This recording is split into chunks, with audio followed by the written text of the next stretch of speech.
अपना बेटा बना दिया, बादशाह था बेटा बना दिया। दूसरा उनको ये जहन में था कि उलमा अंबिया के वारिस क्यों, अंबिया ने जिहाद भी किया, अंबिया ने इबादत भी की, तो इबादत करने वाला वारिस होता, मुजाहिद वारिस होता, आलिम वारिस क्यों है।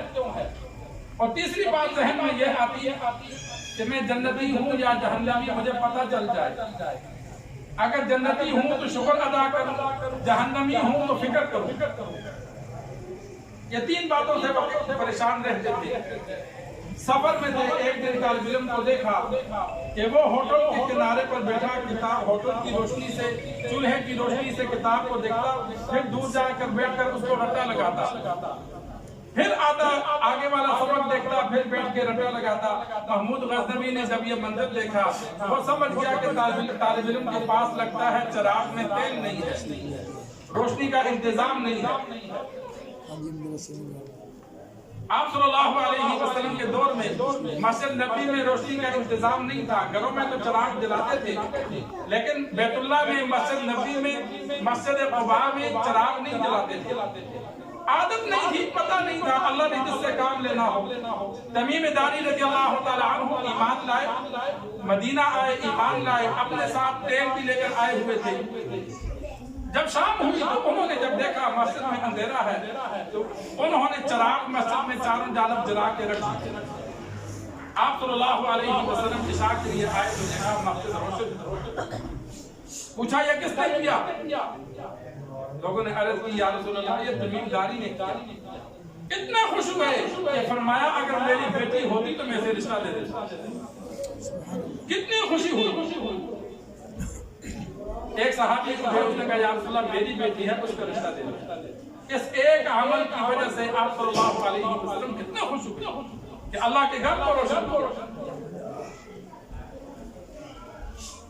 तो महमूद गज़नवी ने शाही चराग खादिम को दिया कि जाके उस तालिब इल्म को दे दे, ये बादशाह की जानिब से तेरे लिए तोहफा है।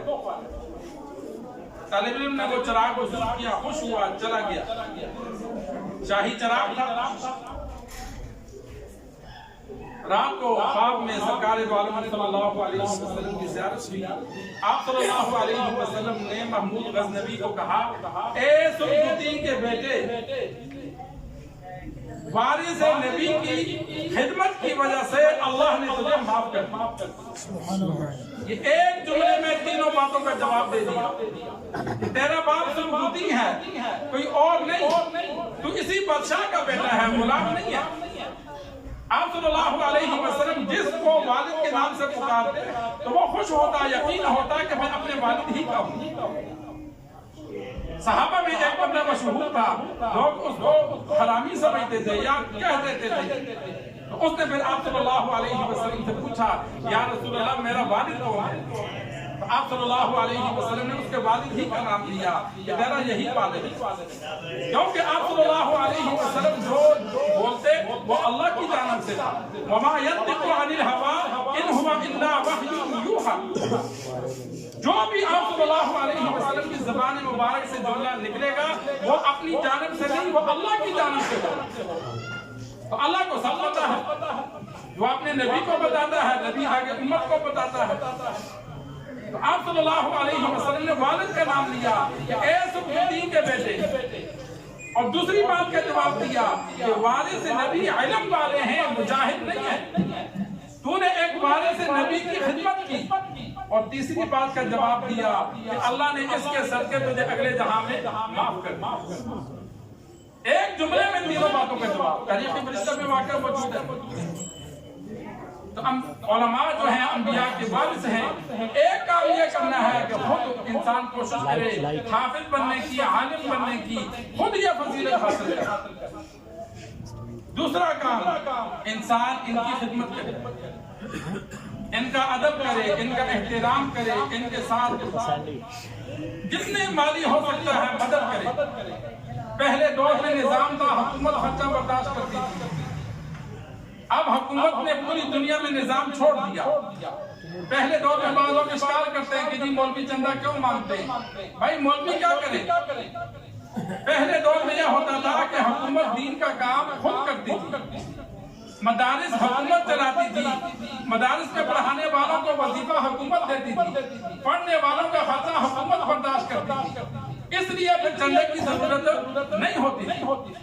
अब अगर चंदा नहीं करते तो फिर मसाजिद और मदारिस का निजाम कौन चलाएगा? वो तो नहीं चलेगा।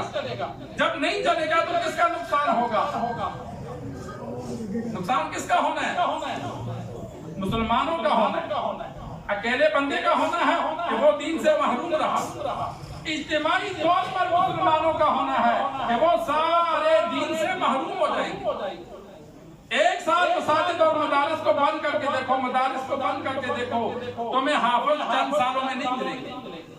जरा 20 साल पीछे चले जाओ, 30 साल पीछे चले जाओ तो हाफिज नहीं मिलता था। मोहल्ले वाले, जवार वाले देहातों में 10 सूरतें पढ़ते थे। क्यों जी? हाफिज नहीं मिला। शहरों में किसी जगह हाफिज होते थे। मदारिस ने इतनी तरक्की की कि आज मस्जिदों में सुनाया जाता है, मस्जिदों में सुनाया जाता है, देहातों में सुनाया जाता है, घरों में सुनाया जाता है। आज मस्जिद वाले नहीं तलाश करते, हाफिज तलाश करते हैं कि हमें जगह मिल जाए। ये इतनी ज्यादा तादाद किस वजह से हुई? ये मदारिस की वजह से। हर साल तकरीबन वफाकुल मदारिस से 80,000 से ज्यादा हाफिज कुरान सिर्फ मुल्क पाकिस्तान से तैयार होते हैं। और कई सालों से आलम इस्लाम में, इस्लामी मुमालिक में अव्वल नंबर मुल्क पाकिस्तान का है सबसे ज्यादा हाफिज बनाने।